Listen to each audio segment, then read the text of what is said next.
a mais linda das pregadoras. Eu não sabia que tinha pregadora musa. Até que a minha musa começou a pregar também.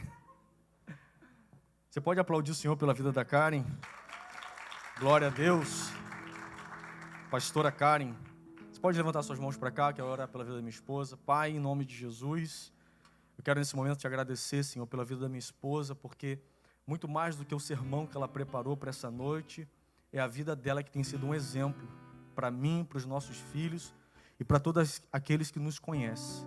Por isso eu quero te pedir que o Senhor continue a usar, que possa ser uma noite do fluir da sua graça através da vida dela.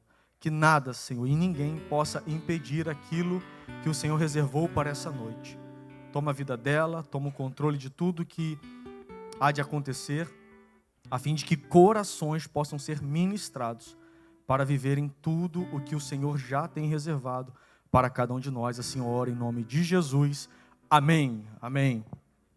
Amém. Me faz passar vergonha sem nem pegar o microfone.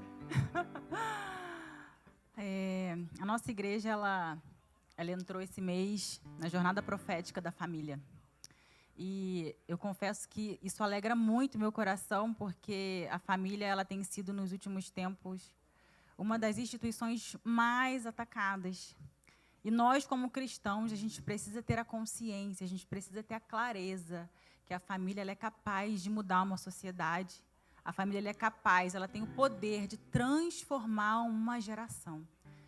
Mas não se trata de qualquer família, né? A família que ela tem essa capacidade, esse poder, é uma família restaurada, é uma família transformada, é uma família curada, é a família a qual tem pelo centro da vontade de Deus, Jesus como centro, Jesus como a direção.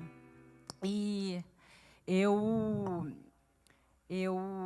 a gente sabe que para a construção de uma família, a gente precisa partir de um princípio, que é a união de um homem e uma mulher. Homem e mulher, ao qual nasceram em contextos diferentes, vieram de lugares diferentes, tiveram educações diferentes, né? E são totalmente, quando se encontram, quando começam a namorar, eles são totalmente apaixonados. E quando a gente começa a namorar, eu me lembro muito bem quando eu comecei a namorar o Carlos, eu era loucamente apaixonada por ele, ainda sou. Mas quando a gente começa a namorar, a gente não consegue ver os defeitos da pessoa, não é verdade? E o namoro ele é justamente para isso, para que a gente conheça a pessoa. Mas no namoro a gente não tem como conhecer profundamente ninguém. O Carlos, quando ele ia lá em casa para a gente namorar, depois que a gente começou a namorar, ele ia praticamente todos os dias. Mas a gente namorava ali 1 hora, né, 1 hora e meia, ele ia para a casa dele, eu ia para a minha, cada um com a sua vida, então era muito tranquilo. Só que quando a gente casa, a gente descobre que aquela pessoa que a gente amava tanto, ela possui defeitos. E não são poucos, são muitos. Não é verdade? Só que eu lembro que eu vou compartilhar um pouquinho com vocês, não vou compartilhar muito da minha história, mas hoje eu quero trazer para vocês um pouquinho da história da minha mãe. A minha mãe ela casou muito nova. Minha mãe casou muito nova e ela era loucamente apaixonada pelo meu pai. Só que, infelizmente, meu pai ele não valorizava a minha mãe. Meu pai ele maltratava muito a minha mãe, né? Minha mãe ela suportou muitas coisas. Ela não aguentou viver muito tempo com ele, né? Ela ficou uma média de 4 anos. Depois de 2 anos eu nasci. Ela ainda aguentou 2 anos, né? Depois que eu nasci eles se separaram. Mas a minha mãe sofreu abuso de poder. A minha mãe sofreu. Tem alguma coisa falando aqui. Eu não sei onde está falando alguma coisa. A minha mãe sofreu abuso de poder. A minha mãe sofreu abuso de autoridade. A minha mãe ela sofreu traição. Infelizmente, meu pai ele era usuário, meu pai ele bebia, e os finais de semana ele fugia de casa, enfim. E ela decidiu, depois de um tempo, se separar do meu pai. A gente saiu de casa, eu tinha 2 anos, a gente foi morar na casa da minha avó. E, passado um tempo, ela começou a trabalhar, ainda muito nova, né, conseguiu estruturar uma casa para a gente viver. Só que, conforme a minha mãe ela começou a trabalhar, ela começou a se envolver, infelizmente, com um homem, outro homem. A minha mãe ela acabou tentando tapar os buracos emocionais que ela tinha com a bebida, com o cigarro, replicando aquilo que meu pai fazia com ela. E, infelizmente, aquilo me machucava muito, aquilo me doía, aquilo me feria muito. Eu vi minha mãe uma mulher linda, maravilhosa, com potencial de encontrar alguém que valorizasse quem ela era, se entregando para aquelas coisas que só feria, maltratava, machucava e também me machucava muito. E existiam momentos que eu me lembro como se fosse hoje, que eu desejava fazer o que ela fazia, porque eu pensava assim. Na verdade, uma voz me dizia assim: faz o que ela está fazendo. Vai lá, se entrega para um homem, se encontra com outro homem, começa a fumar, começa a beber, porque a sua mãe vai começar a sentir o que você sente. Quando você ferir a sua mãe da maneira que ela te fere, ela vai parar de fazer o que ela faz. Só que, ao mesmo tempo que essa voz falava aos meus ouvidos, para mim fazer, vinha outra voz e falava: não faça nada, porque a sua mãe está cega e você consegue enxergar, e tudo que você fizer, as consequências virão sobre você. Por quê, gente? Porque, claro, que Deus tinha um plano na minha vida, Deus tinha um projeto que era totalmente relacionado à família, que é justamente o tema que a gente está falando, mas o diabo, ele queria, sim, confundir a minha mente. E por que eu trouxe esse tema para vocês? Porque quando eu completei 16 anos, eu conheci o Carlos, Deus me apresentou esse príncipe maravilhoso. O Carlos, ele era cristão já, e eu não era cristã, eu frequentava a igreja católica poucas vezes. Carlos, ele já era cristão. E eu me lembro como se fosse hoje. Como eu disse, ele ia na minha casa todos os dias, à noite. E todas as vezes que o Carlos chegava, ele entrava na minha casa, ele falava: boa noite, sogra, tudo bem? E ele abraçava a minha mãe. E os dias foram se passando, a gente começou a namorar, eu me converti, comecei a ir para a igreja, minha mãe começou a ir para a igreja também. E passado-se um tempo, depois de minha mãe ter se batizado, ela chegou para mim, para o Carlos, e falou assim: assim que o Carlos começou a namorar com a Karen, eu parei de fumar e parei de beber. Porque todas as vezes que o Carlos chegava lá em casa e me abraçava, eu me sentia constrangida, envergonhada, com medo dele sentir o cheiro do cigarro e da bebida em mim. O Carlos nunca julgou a minha mãe por ela fumar. O Carlos nunca recriminou, nunca falou. Eu quero som, tá? Me ajuda. O Carlos, ele nunca discriminou, pelo contrário. Todas as vezes que ele chegava perto da minha mãe, ele abraçava ela com o amor de Jesus. E sem dizer uma só palavra, ele conseguiu levar a libertação para minha mãe. E por que eu estou trazendo isso para aqui, né? Hoje a minha mãe, graças a Deus, ela é liberta. Minha mãe serve na igreja que ela frequenta. Minha mãe, ela tem realmente sido uma referência para as mulheres. Ela tem evangelizado, levado mulheres para a igreja. Mas por que eu estou trazendo isso aqui? Porque depois que a gente casa, nós mulheres, né? Algumas de nós mulheres e alguns dos homens, tem por necessidade replicar o que o outro faz de uma maneira que, se o Carlos me ferir, se o Carlos me machucar, me maltratar, me fizer uma grosseria, eu vou replicar a grosseria, achando que isso vai mudar ele. Como eu pensava, se eu fizer com a minha mãe o que ela está fazendo comigo, ela vai mudar. Só que não é. Na verdade, quando a gente entende que o que realmente transforma é o amor, é replicar o que o Cristo veio fazer, o que ele fez, o que ele nos ensinou, a gente tem muita clareza disso. E a gente precisa entender que grosseria, ela gera grosseria. Mentiras geram mentiras, né? E ignorâncias vão gerar ignorâncias, indiferenças vão gerar indiferenças, mas generosidade gera generosidade, gentileza gera gentileza. E hoje eu tenho certeza que, se todas as vezes que o Carlos chegou lá em casa, ele tivesse julgado a minha mãe, tivesse reclamado: nossa, você está com cheiro de cigarro, sogra. Nossa, sogra, isso aqui é insuportável. Eu tenho certeza que até hoje ela estaria fumando, ela estaria bebendo. Ela não seria a pessoa que ela é. Então, a gente precisa ter muita clareza da maneira que a gente trata as pessoas, como replicar aquilo que a pessoa tem feito comigo. Será que eu realmente tenho que continuar replicando o que ela faz, ou eu tenho que tratar ela como Cristo me ensinou a tratá-la? Não vamos ver a transformação se não comunicarmos a linguagem que de fato transforma, que é a linguagem do amor. Vamos abrir comigo? 1 Coríntios, a gente vai ler o capítulo 13, do versículo 1 ao versículo 7.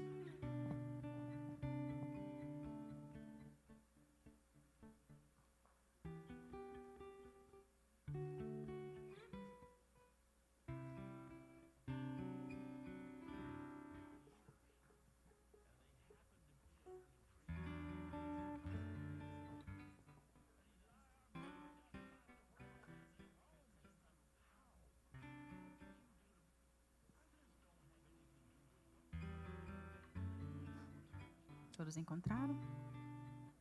Diz assim a palavra de Deus. Ainda que eu falasse a língua dos homens e a dos anjos, se não tiver amor, serei como o sino que ressoa ou como prata que retine. Ainda que eu tenha o dom da profecia e saiba todos os mistérios e todo o conhecimento e tenha uma fé capaz de mover montanhas, mas não tiver amor, nada serei. Ainda que eu dê aos pobres tudo o que eu possuo e entregue o meu corpo para ser queimado, mas não tiver amor, nada disso me valerá. O amor é paciente, o amor é bondoso, não inveja, não se vangloria, não se orgulha, não maltrata, não procura seus próprios interesses, não se ira facilmente, não guarda rancor. O amor não se alegra com a justiça, mas se alegra com a verdade. Tudo sofre, tudo crê, tudo espera, tudo suporta. Vamos orar? Pai, Espírito Santo de Deus, nesse momento, Paizinho, eu quero te dar toda a honra, toda a glória, todo o louvor. Espírito Santo, dizer que nós estamos aqui unidos, Jesus, só com um propósito, que é te ouvir, que é sermos instruídos por Ti, redirecionados, tratados, curados. Senhor, nós te amamos, nós te adoramos, Senhor, e a nossa vida não faz sentido, Senhor, se não for para te servir. A nossa vida não tem sentido, Senhor, se não for, Senhor, para ser direcionada e guiada por Ti. Se não for para viver, Senhor, tudo aquilo que o Senhor já reservou e já escreveu a nosso respeito. Pai, mas nós queremos nesse momento, Pai, pedir que o Senhor venha nos conduzir através dessa ministração. Senhor, que não seja, Senhor, aquilo que eu desejo falar, mas que de fato seja aquilo que o Senhor colocou no meu coração. Mas eu te dou toda a liberdade, Espírito Santo. Conduza da sua maneira e fala aos corações, Senhor. Trata aquilo que precisa ser tratado.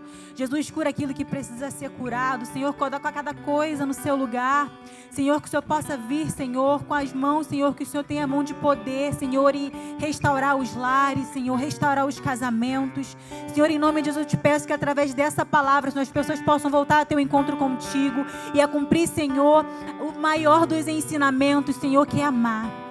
Senhor, eu te peço, Pai, venha me conduzir, Senhor, nessa ministração. E que o Senhor tenha liberdade, Espírito Santo, de fluir através da minha vida. Em nome de Jesus. Amém. Meus irmãos, ainda que a gente tente demonstrar o amor, seja de qual maneira for, a gente vai aprender um pouquinho sobre as várias maneiras de demonstrar o amor aqui, mas nenhuma delas é capaz de superar Deus no quanto que Ele nos amou. Em João 3,16 vai nos dizer: Deus amou o mundo de tal maneira que enviou o seu único Filho, para todo aquele que nele crê, não pereça, mas tenha vida eterna. Então, nenhum de nós tem capacidade de superar Deus em amar. E Ele poderia mandar Jesus simplesmente nos condenar, nos julgar, nos condenar, mas não. Ele enviou Jesus para nos ensinar a amar. Esse foi um dos maiores ensinamentos de Jesus enquanto Ele esteve aqui na terra. Em Lucas 6, 29, vai nos dizer: se alguém lhe bater numa face, ofereça-lhe a outra. Se alguém lhe tirar a túnica, a capa, ofereça-lhe também a túnica. E como nós temos tratado o nosso próximo? Porque é fácil você tratar alguém que te trata bem, você replicar a bondade daquela pessoa. É fácil você amar quem te ama. É fácil você ser legal com quem é agradável com você. Agora, como nós temos tratado as pessoas que só se aproximam de nós por interesse? Ou até mesmo as pessoas que nos tratam mal, nos tratam com indiferença. Como a gente tem tratado essas pessoas? A linguagem da transformação está descrita de maneira clara em 1 Coríntios 13, 4. E nos últimos tempos eu tenho aprendido muito a respeito disso, porque a gente sempre quer estar em meio às pessoas, e quando a gente começa a lidar com pessoas que talvez venham com interesses que não são agradáveis ao seu respeito, a gente tem a tendência a bloquear, a afastar, e Jesus não fez isso. Não teve ninguém que se aproximou de Jesus e Jesus não abraçou e levou transformação para a vida daquela pessoa.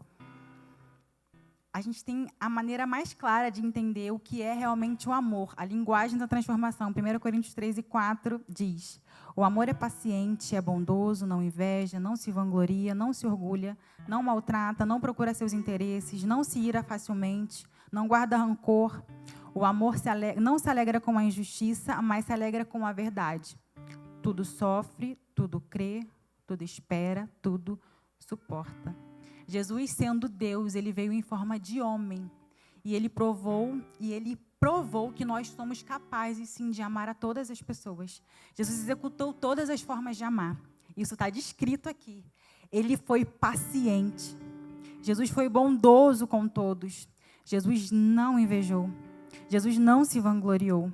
Ele não se orgulhou de tudo aquilo que ele viveu aqui na terra. Jesus não maltratou ninguém. O que ele mais pensou foram nos nossos interesses. Ele abriu mão da sua própria vontade. Jesus não se irou facilmente. Jesus não guardou o rancor de Pedro quando Pedro negou ele 3 vezes. Jesus não se alegrou com a justiça, mas ele se alegrou com a verdade, até porque o Jesus é a verdade. Tudo sofreu para que nós tivéssemos vida. Tudo creu, tudo esperou, tudo suportou por amor a nós. Para nós termos uma vida transformada, ele tudo suportou. E quando a gente se depara com Lucas 6,37, que nos diz: não julguem e não serão julgados. Não condenem e não serão condenados. Deem e lhes serás dado. Perdoem e lhes serão perdoados. E lhes será dado uma boa medida, calcada, sacudida, transbordante, lhe dará o Senhor. Mas no final, diz assim, pois a medida que usarem, também será usada para medir vocês. E quando diz deem, lhe será dado, uma boa parte calcada, sacudida, transbordante, lhe será dada, é da mesma maneira que você der. E muitas vezes a gente entende isso aqui, que é só como se fosse a parte financeira. Não, Karen, mas eu sou fiel, eu entrego sim a Deus as minhas primícias, eu dizimo, e o Senhor, eu sinto que Ele sim, Ele vai me dar uma boa medida calcada, sacudida, e sim, é verdade. Senhor, eu oferto, eu ajudo os pobres, eu abençoo os órfãos, eu dou esmola na rua, ok, mas isso aqui não fala somente do financeiro. Aqui também fala justamente do nosso comportamento. Porque se você deseja atenção, você precisa dar atenção. Se você deseja receber carinho, você precisa dar carinho. Se você deseja ter amigos, você precisa ser amigo. Se você deseja verdade, você precisa ser verdade. Se você deseja fidelidade, você precisa ser uma pessoa fiel. Se você deseja afeto, você precisa ser afetivo. E se você deseja ser honrado, comece a honrar as pessoas que são dignas de honra. Eu estava refletindo sobre essa mensagem e veio como Jesus tratou a mulher pega em adultério. Quando os mestres da lei e os fariseus levaram a mulher pega em adultério até Jesus, eles colocaram ela na frente de Jesus e disseram: mestre, essa mulher foi pega em adultério, a lei de Moisés diz que nós devemos apedrejá-la. Nesse momento, Jesus, ele se curva, ele se inclina, ele abaixa, ele começa a escrever no chão. E eles ficaram incomodados, eles queriam uma resposta. Mestre, ela estava em adultério, ela tem que ser apedrejada. Jesus levantou e perguntou. Jesus falou: se alguém aqui não tiver pecado, que atire a primeira pedra. Ele se inclinou de novo e voltou a escrever. Quando ele levantou, não tinha mais ninguém. Ele olhou para aquela mulher e perguntou: onde estão os seus condenadores, aqueles que te acusavam? Eles não te condenaram? E ela disse: não, mestre. O único que podia, que teria o poder de condenar aquela mulher era Jesus. Ele era o único que não tinha pecado. E ele olhou para ela e falou: eu também não te condeno. Vá e não peques mais. E aí eu faço uma pergunta para vocês e para mim também. Como a gente trataria se entrasse uma prostituta aqui agora nessa igreja e ela sentasse ali? Será que a gente ia abraçar, a gente ia acolher aquela prostituta com o amor de Jesus? Será que a gente ia trazer ela para perto para realmente ver a transformação na vida daquela pessoa? Ou a gente ia simplesmente olhar com aquele olhar discriminoso, com aquele olhar de quem discrimina, abraçar por falsidade e falar: Jesus do céu, que essa mulher não volte mais aqui. Porque antes dela ser prostituta, ela é uma mulher. Ela é filha de Deus igual nós somos. Eu trataria ela como? Como a gente trataria essa mulher? Como ela merece ser tratada ou como ela precisa ser tratada? Porque Jesus, quando ele parou de frente para a prostituta, ela de fato merecia ser apedrejada. Mas Jesus nunca tratou as pessoas conforme elas mereciam. Ele sempre tratou as pessoas conforme eles precisavam ser tratados. E aí eu me pergunto, né? Como que Jesus tratou a mulher samaritana? A gente acabou de cantar. a respeito da mulher samaritana. Como que Jesus tratou aquela mulher? Ele tratou ela como ela precisava ou como ela merecia ser tratada? Como Jesus tratou Zaqueu?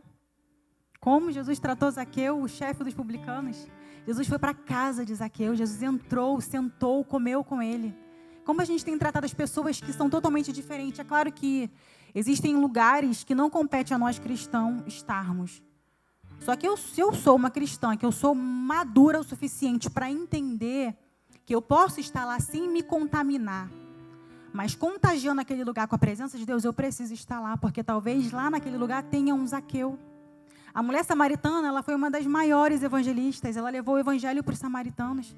Se Jesus não alcançasse essa mulher, talvez os samaritanos não iam reconhecer Jesus até hoje.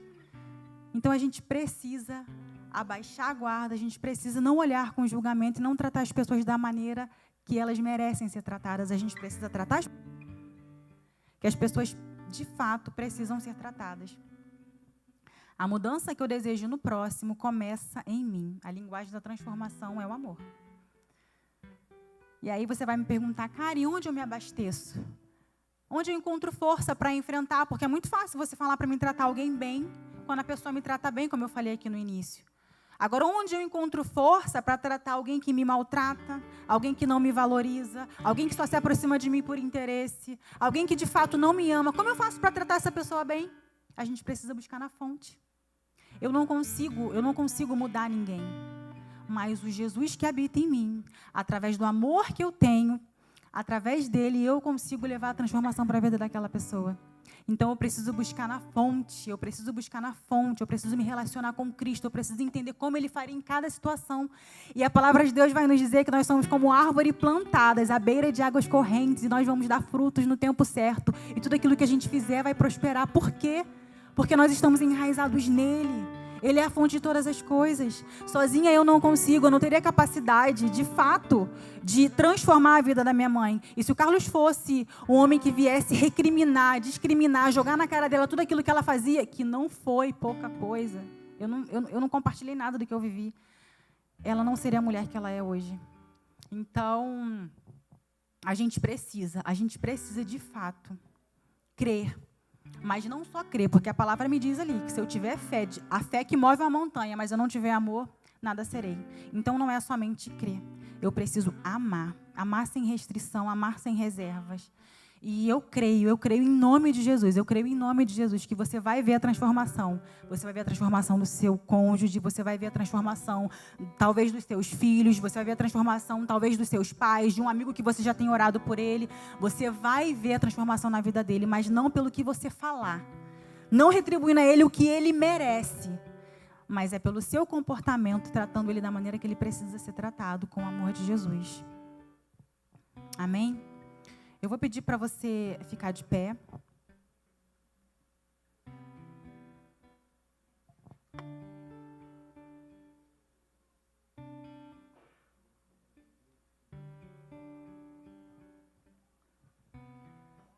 Coloca as mãos no seu coração.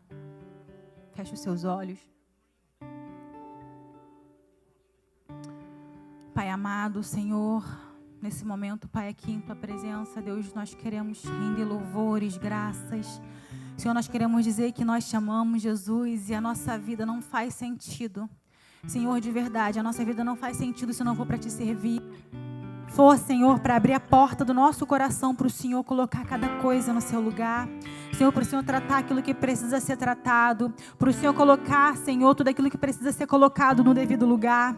Senhor, nos ensina. Espírito Santo de Deus, eu te peço que o Senhor venha nos ensinar a amar o próximo como o Senhor nos ama, Jesus. Senhor, a sua palavra nos diz que nós devemos amar o próximo como a nós mesmos. Então nos ensina, Pai, porque de nós, Senhor, não sai nada bom. Senhor, nós somos, Senhor, pessoas que estamos aqui buscando a sua presença, a sua face. E eu creio, Senhor, no poder da transformação através do amor, porque eu vivi isso, Espírito Santo. O Senhor foi testemunha de tudo aquilo que eu passei, da transformação que eu tive na minha vida, na minha família. Espírito Santo, eu te peço que o Senhor venha conduzir essa igreja, Pai, em nome de Jesus, para que cada um que está aqui, a partir de hoje, venha levar a mensagem do amor de verdade. Senhor, que a gente venha entregar às pessoas aquilo que elas precisam, Senhor, não aquilo que elas merecem, Pai. Porque se a gente for entregar, Senhor, aquilo que elas merecem, Pai, nós não estaremos aqui, porque nós não merecemos também estar aqui, Jesus. E o Senhor se entregou por nós. O Senhor se entregou por nós para que a gente tivesse vida. Vida em abundância, Senhor. E não faz sentido, Jesus, viver se não for para presenciar a transformação das pessoas que a gente ama, Senhor. Senhor, não faz sentido viver se não for para presenciar a transformação do nosso cônjuge, a transformação dos nossos filhos, Senhor, a transformação, Pai, dos nossos irmãos, dos nossos amigos. Oh, Pai querido, eu tenho visto, Pai, eu tenho vivido isso lá em casa, e eu venho estender, Senhor, essa graça, esse favor sobre a vida dos meus irmãos aqui. Senhor, que cada um deles possa transbordar desse amor na vida de todos. Senhor, que ainda a ira, quando ela vier, Senhor, o Teu amor, Ele vai constranger essa pessoa, Pai, que ela vai se sentir, Senhor, tão tomada por Ti, e ela só vai conseguir dar aquilo que ela tem, que é a Sua presença, Pai. A gente não pode dar aquilo que a gente não tem. Então vem, Espírito Santo, enche, Senhor, a Tua igreja, enche, Senhor, a Tua casa. Pai, vem encher os Teus filhos com a Tua presença, Pai, com o Teu favor, com a Tua bondade. Senhor, que sejamos, Senhor, a Sua réplica. Senhor, que sejamos, Senhor, assim como o Senhor foi. Que a gente aprenda a perdoar como o Senhor nos perdoa todos os dias. Senhor, que a gente aprenda a amar como o Senhor nos ama. Que a gente abrace, que a gente traga para perto, Senhor, as pessoas que se aproximarem, independente, Senhor, da intenção dessas pessoas, meu Pai. Oh, Senhor, muito obrigada, Senhor, muito obrigada, porque nós somos, Senhor, privilegiados por Ti. Eu sempre digo isso, nós temos liberdade, Senhor, de Te adorar, de Te sentir. Senhor, não importa onde a gente esteja, o Senhor está conosco. Que possamos, Senhor, que possamos cumprir Seu maior ensinamento, Pai, que é amar, amar e poder ver e viver a transformação na vida das pessoas que a gente ama, Pai. Senhor, nesse momento eu quero te fazer um convite ainda de olhos fechados. Você que talvez ainda não conheça esse Jesus, você que talvez não tenha noção, não tenha ainda entregue a sua vida para Ele, eu quero te fazer um convite para você levantar uma de suas mãos, porque Ele está aqui. Ele deseja derramar desse favor, dessa graça sobre a sua vida. Ele deseja transformar a sua vida para que você seja fonte de alegria para a vida das pessoas. Se você está aqui nesse momento e você deseja conhecer, se relacionar, entregar a sua vida a esse Jesus, levante uma de suas mãos. Em nome de Jesus, em nome de Jesus. Em nome de Jesus.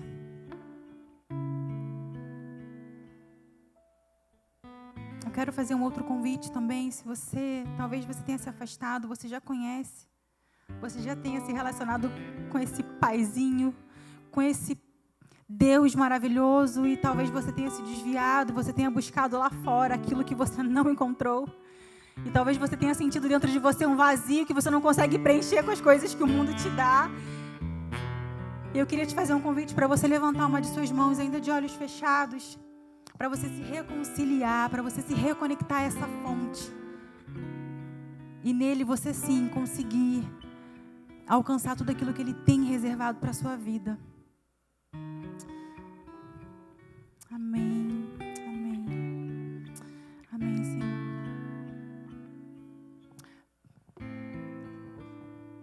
Aleluia, glória a Deus. Continue em pé como você está. A Karen falou algo muito interessante, que o amor tudo suporta e tudo crê. O que é suportar para você? E o que é tudo crer também? Paulo, quando disse isso, ele não disse porque ele viu isso em alguém, mas ele viu no próprio Jesus. Jesus tudo suportou e tudo acreditou por mim e por você. É como se, quando Jesus olhou para a sua entrega, assim como vai estar em Isaías 53, verso 12, que Ele teria alegria em ver o resultado do seu trabalho. Ele, antes de concluir o seu propósito, Ele amou até o final, crendo que valeria a pena. E essa mesma mensagem que foi ministrada ela continua soando até os dias atuais acerca da nossa família. Hoje nós vivemos um tempo muito especial como casal, como família, mas não foi assim sempre.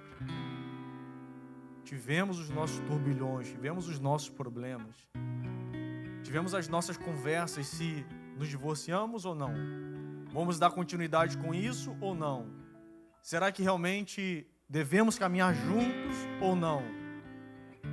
Mas por alguma razão, o mesmo amor que Jesus manifestou por nós continuou ressoando em nossos corações e lá no fundo da nossa subsistência dizendo: vai valer a pena. Suporte, vai valer a pena. Então não desista do seu casamento. Não desista da sua esposa. Não desista do seu marido. Não desista dos seus filhos.